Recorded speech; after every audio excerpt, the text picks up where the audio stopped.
Hello guys, welcome to mighty Dipankar YouTube channel. আজকে আমার সাথে এসবিআই ব্যাংক একটা স্ক্যাম করেছে, তো সেই বিষয়ে তোমাদের আজকে জানাবো। আগে পুরো ঘটনাটা বলি। কালকে মেলায় গেছিলাম, রাত্রেবেলা কিছু টাকার দরকার, তো আমি এটিএমটা নিয়ে গেলাম। এটিএম এর মধ্যে টাকা পাঞ্চ করলাম, 100 টাকা। আমি 1000 টাকা তুলবো, তার জন্য এখন অ্যাকাউন্টে দেখি 1000 টাকা নেই, কম ছিল।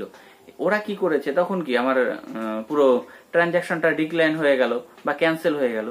কিন্তু তখনই সঙ্গে সঙ্গে আমার ফোনে একটা এসএমএস এসছে যে এই যে আমার অ্যাকাউন্টে টাকা ছিল না, কিন্তু তা সত্ত্বেও আমি সেই টাকাটা তুলতে গেছি, তার জন্য ওরা কি করলো, 20 টাকা আমাকে ফাইন করলো। আর তার সঙ্গে জিএসটি। এবার কত টাকা জিএসটি কাটবে সেটা আমি এখনো বুঝতে পারছি না। ওই 20 টাকার উপরে জিএসটি নাকি মোট অ্যাকাউন্টে আমি যত টাকা তুলতে চাচ্ছিলাম তার উপরে জিএসটি।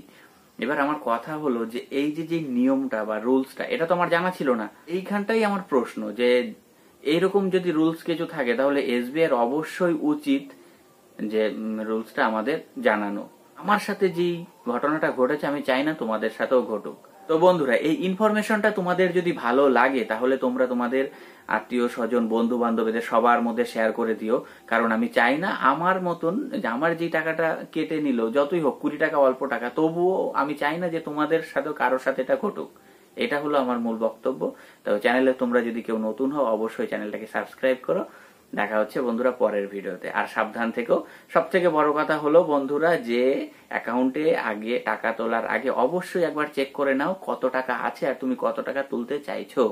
না হলে আমার মতন তোমরাও একটা স্ক্যামের শিকার হবে বা একটা ফাইন তোমাদের দিতে হবে। তাহলে বন্ধুরা দেখা হচ্ছে পরের ভিডিওতে। Tata, bye bye.